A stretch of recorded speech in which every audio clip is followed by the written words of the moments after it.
Money, it's a gas. Grab that cash with both hands and make a stash.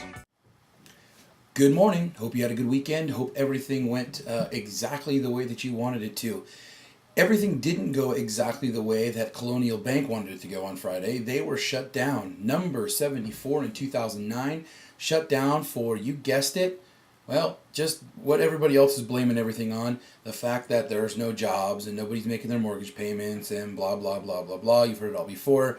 Well, anyway, overinvested in loans that were for construction and development, and they were shut down. Couldn't hack it anymore. So hopefully it doesn't affect anybody. I don't believe it will locally.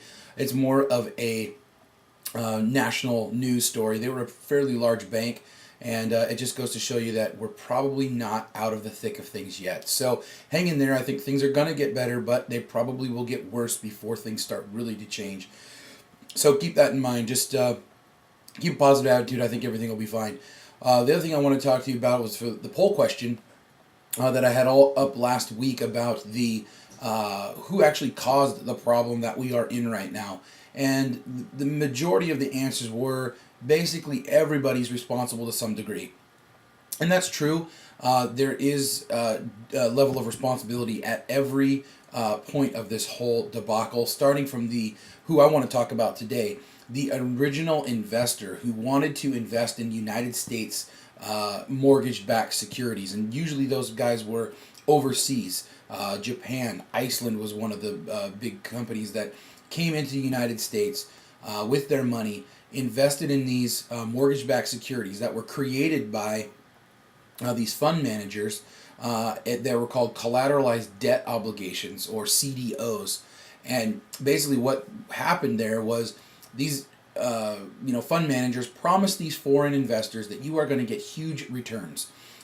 These fund managers and guys who created these CDOs saw an opportunity because there was a lack of oversight in this area of bundling up different securitized debt, meaning mortgages that were securitized against an asset, property, or cars, or anything that was financed that had an asset.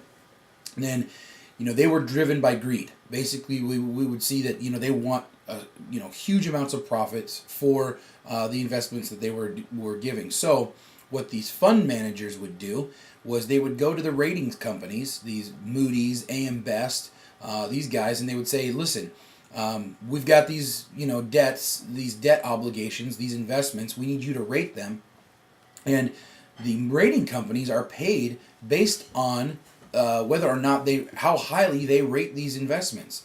So it's really a conflict. They couldn't rate them correctly without bias, because if they didn't rate them, they would go to if AM Best didn't rate these investments at a AAA grade or whatever it might have been, they would go to the next investor who would rate it because they wanted to get paid for the rating. So it was driven, at the top end of this thing was driven by greed. So you've got the investor at the top who was looking for a high-paying investment. You've got a fund manager who was willing to design a collateralized debt obligation that met the needs of the investor. And then you've got the rating company that rated them for that investor, who was driven by the fact that they needed to get paid too. So I'm going to stop there with that, because that kind of sets the stage for the next couple of days and how these mortgage products start to trickle down from the investor all the way down to the consumer, and how all along the way there were checkpoints that were missed, that put us into this situation of over-leveraged risk.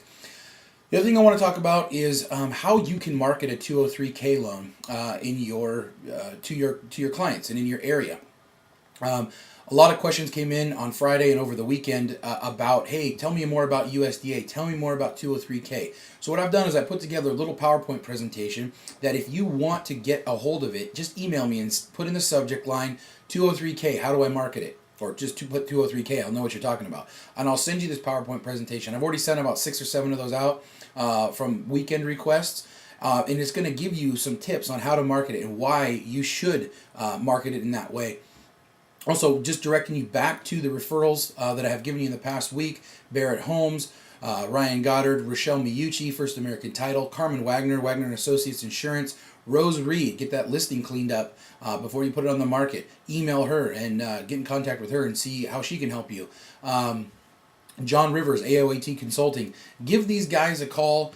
Get a hold of them. They're going to help drive your business. Being able to refer professional people to your clients makes you stand out amongst a crowd who is all trying to get the same buyer, all trying to get that same listing. So refer those people to you. They're good people.